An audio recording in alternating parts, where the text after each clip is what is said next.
Hi everybody, welcome back to Unapologetically Woman.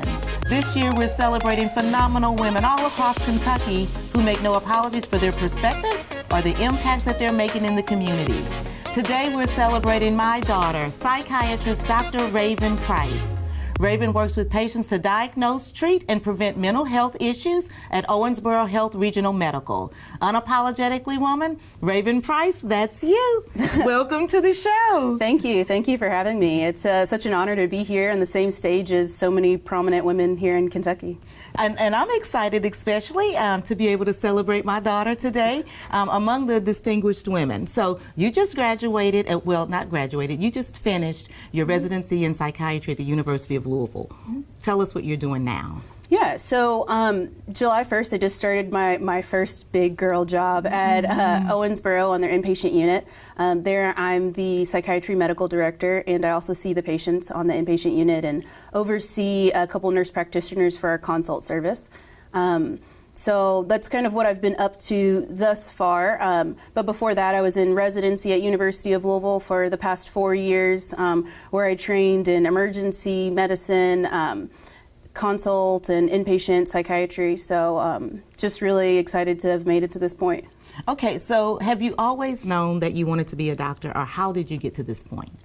So it's kind of a long story, but I'll give you the Cliff Notes version. So I've always been really interested in math and science from a young age. I went to Dixie Elementary School. They had a magnet program there, and I was really involved. And then as I progressed to middle school, I had a friend on my travel basketball team who got in a really serious car accident. And I remember seeing her in the hospital and not quite understanding why they couldn't do anything to save her, because on the outside, everything appeared normal. So my interest initially started in asking the question of how do we keep people, the question is, why do people die? So I was really interested in being a coroner, so I did a co-op at Henry Clay High School, and I followed a pathologist in a hospital, and I quickly found out that I really like patient interaction. So I didn't like being in a room by myself. So then my question turned from the original of why do people die, but how do we keep them from dying? So when I progressed through medical school and did my clinical rotations, I always thought that I would be an internist and maybe specialized in cardiology or gastroenterology or something like that. But then I had a family member that's close to me that suffered from depression. So I got to see how it changed our whole family dynamic, and it gave me a better perspective of what depression is and what mental illness is. So I felt like this is where I could make my mark on the community. So that's how I got into psychiatry. So along this journey, I remember having a phone conversation with you when you were talking to me about delivering babies. And so I told your dad, I said, oh my God, can you believe that they're letting Raven deliver babies? Oh my God. Tell us about that. Yeah, so in medical school, one of the rotations that you're required to do is OBGYN. So there was a night that my attending and I were on call, and she calls me up at about 10 p.m. and she tells me that we've got a delivery. There's a woman, she's getting ready to give birth. So I race to the hospital because I don't want to miss it. So I gown up, all from my feet all the way up to my chest. I'm ready for this baby to come. But I lived 10 minutes closer to the hospital than the attending did. So I was waiting there for her. While I was waiting, the woman started to have contractions and the baby started to crown. And so many thoughts went through my head because I was the next person available to deliver this baby. I was scared that I was going to be the one to have to deliver this baby. Finally, she did get there, and we delivered the baby. I remember the best advice that she told me on this service was, she said, don't let the baby hit the floor. She said, don't drop the baby. Don't drop the baby. That's the only rule that she gave me on that service. So it was definitely eye-opening. So they give you guys a lot of opportunity to be able to determine and find find your way in medicine, even if you're not sure about it. Because one of the things that you've always talked about is you thought that you would love surgery, but when it came down to it, you really didn't. Yes. So when you're doing your clinical rotations, so the first 2 years of med school are all book work, and then the second 2 are all clinicals. So you've got the required clinical rotations that you have to do, and most of the time you do that third year. So you've got internal medicine or family medicine, surgery, OBGYN, psychiatry. Some schools require neurology. And so the first thing they tell you to decide is surgery or not surgery. So your surgery specialties are, of course, just normal surgery that you would see on TV, and then OBGYN are also considered surgeons because they do quite a bit of surgery as well. And so that's what you have to decide, surgery or not surgery. So I quickly found out that I did not like surgery.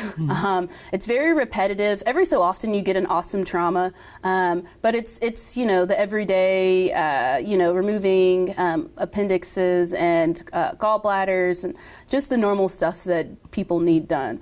So I quickly decided not surgery. So let's back up a little bit and talk about going to med school and what that journey was like, because you went to a med school that was outside of the United States. So talk about that with us a little bit so that people can understand how you make the choice to, how students make the choice to what school that they'll go to. So I went to the University of Medicine and Health Sciences. It's on the island of St. Kitts. It's its own country. It's right there in the Caribbean. So I decided to go there after talking to my mentor, Dr. Osborne. I originally met him at the University of Kentucky, and he was a renal physiologist for the school. And I remember telling him that I was interested in med school, and he told me that he thought that I would get a lot of one-on-one attention there, and he thought that I would be able to succeed. So we had a very good relationship, so I trusted him, and I applied and I went. Like I said, the first 2 years of med school are all book work.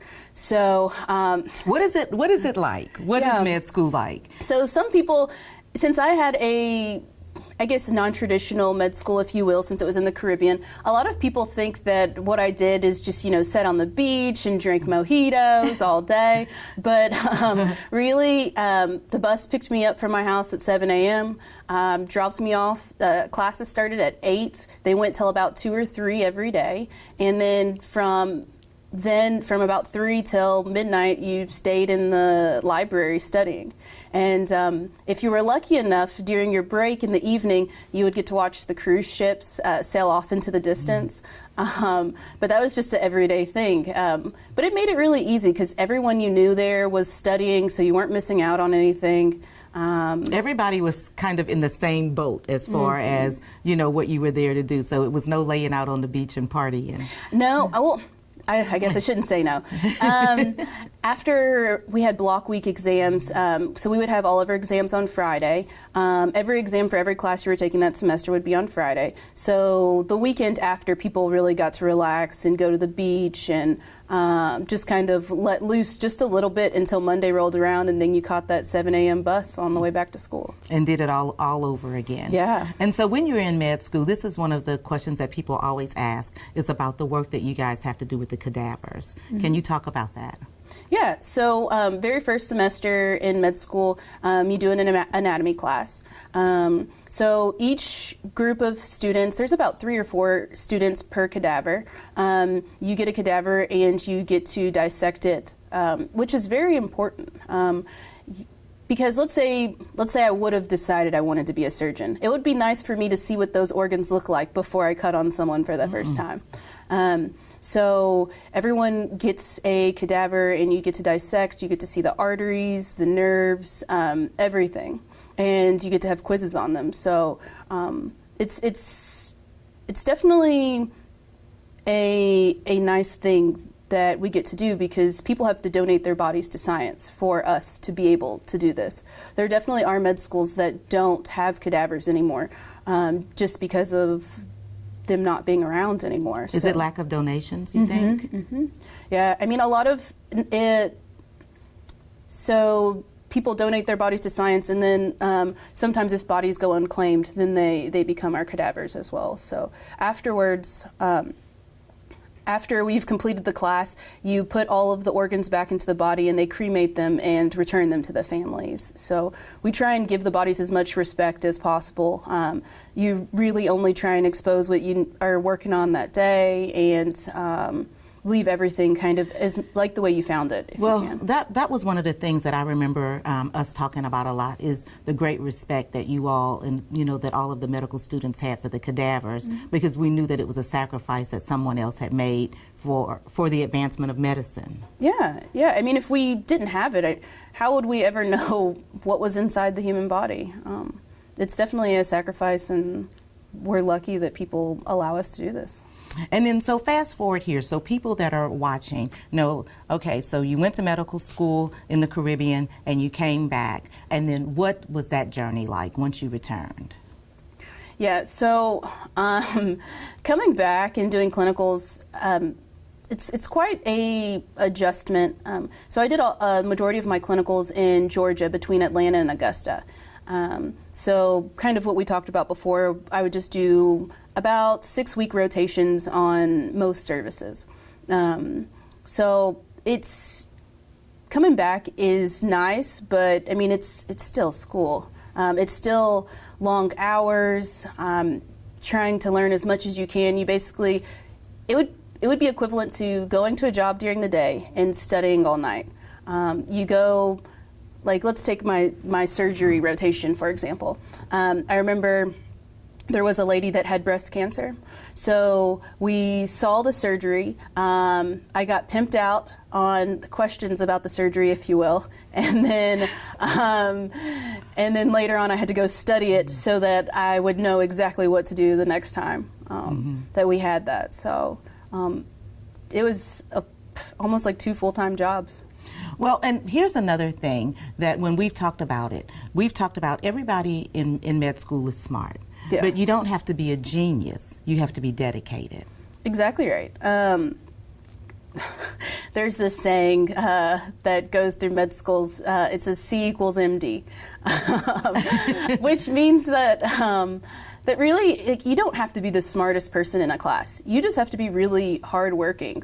Actually, one of my younger sisters and I were talking about this the other day because she's interested in going to med school, and she was asking, do I have the grades? What are your thoughts? And I told her, I was like, it's dedication. You have to put yourself out there. You have to show people you're interested, and you have to work hard.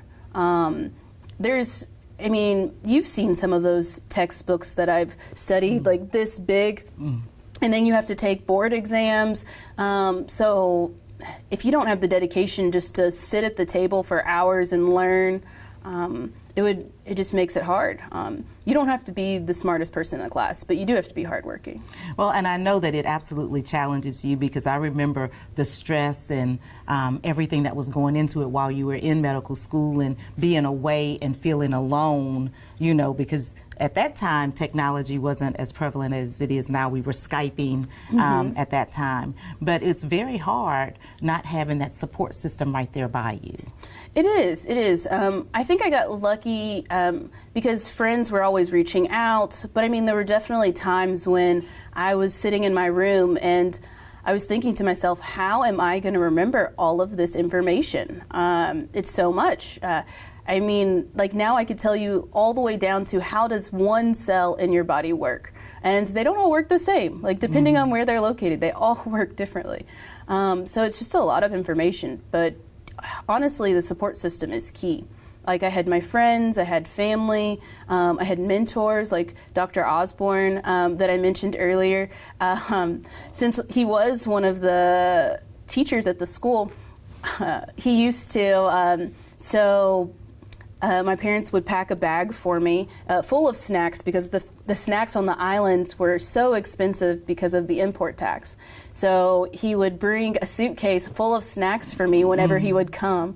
And there were definitely times when some of the boxes were open and he told me he had a couple snacks on his way on the flight. So, even that was just, even though that was such a minor thing that he did for me, and it meant to the world. So the support system is, you've got to have it. You've got to have it because it is hard.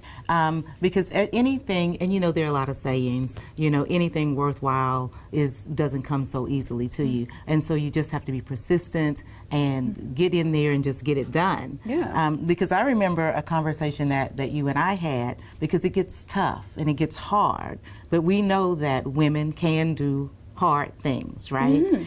And you were beating yourself up, and I'm like, you've got 24 hours to feel sorry for yourself, and then tomorrow you got to get back at it. Yeah, I mean, I definitely think, sometimes I think women get a bad rep because people think that we're tearing each other down, but the group that I studied with were all women, and some of the highest excelling people in our class. They've all been chiefs in their residency. They've all got positions now as attendings. And so you mentioned that, but you were a chief resident as well. And so what responsibilities come along with that? Yeah, so whenever you're chief resident, you kind of straddle the line between being a resident and being part of the administration. It's kind of the first time that you actually get to see what the other side is like. When I was chief, it was during COVID, so I had to there was a lot of stress that went along with COVID, as you already know. Yeah. So residents being anxious about vaccines, about getting sick, bringing the virus home to their families. So those are all things that I had to deal with, that a typical chief wouldn't have to deal with.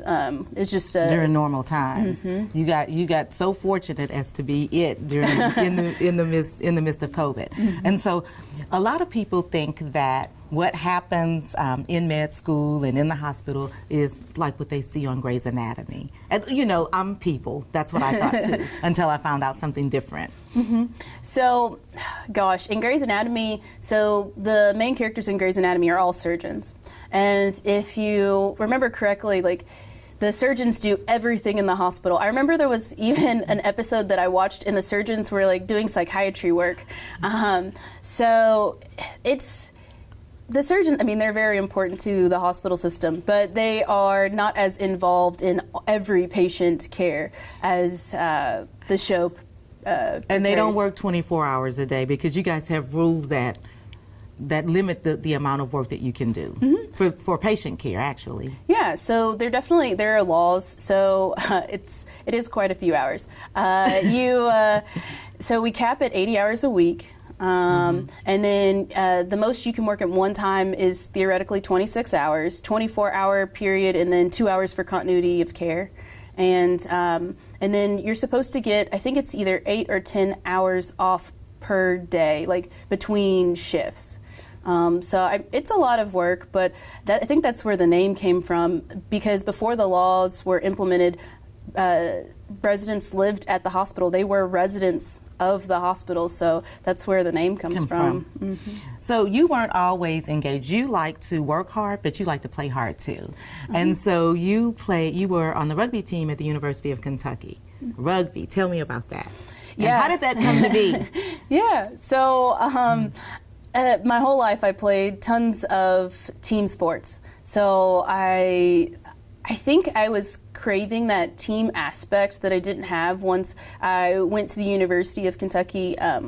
Because when I went to the university, I went on an academic scholarship, so I didn't play any more sports any longer, like I had in high school, middle school, and elementary school. So I remember seeing a flyer for rugby, and I was like, that sounds cool. I could try that out. And it was so much fun. I'm not going to lie. I don't know that still to this day, I don't know all the rules of rugby. I just remember the girls on the team, they were just like, get the ball and run and don't get tackled and don't stop running until the sir blows his whistle. So I guess that's the important part. Yeah, those are the only rules that you really have to know. Well, I know we went over because, we always support all of our kids. And so when you were playing at UK, we all got in the car and we went over to the university to watch you play. And we were like, what the heck is going on here? Because we'd never watched a rugby game before. I'm like, this is football. This is dangerous. What is going on? And we were like, wow. Yeah, it was a lot of fun. I definitely was lucky. I was just fast, so I could run away from everyone else. It was a lot of fun. I wish we had it more in the United States. It's definitely big in Europe, and you see it right now in the Olympics. I wish it was more prevalent here, though. It's such a fun sport. Well, and one of the things too, since we're talking about Olympics, that prepared you to be able to be in the top-notch shape that you were in for rugby was being a gymnast. Talk about that experience real quick. Yeah, so I was in gymnastics most of, I guess, I probably started when I was about 3 and all the way till about middle school. And I mean, that's some intense training, 6 hours a day. You're in the best shape of your life. It's definitely nice, but it's a contrast to the team sports. So gymnastics is a solo sport. You're by yourself. Pressure's on. But at least when you play team sports, you can lean on other people. You can, reach out if you need extra help. But gymnastics is definitely, it got me in shape, that's for sure. I mean, you've seen Simone Biles, some of the most in shape women in the Olympics this year. Absolutely. So Raven, I have really enjoyed being able to celebrate you, especially being your mom. I'm really proud of all of the work that you've done, but I want to leave you with the last word for young girls or young women that may be looking and thinking, I want to be a doctor, but maybe I'm scared. What would you tell them? What kind of advice would you give them? Yeah, I think it goes back to something that I mentioned earlier. Just work hard. When you work hard, people notice. And if you're noticed, then you will get opportunities that other people aren't able to achieve. So just work hard and go after it, because you can do it. I mean, if everybody else can do it, why can't you? Oh, wow, that's great. You just heard it from Dr. Raven Price. If everybody else can do it, why can't you? Continue to join us as we celebrate other women just like Raven who are making major impacts in the communities across Kentucky. I'll talk to you soon.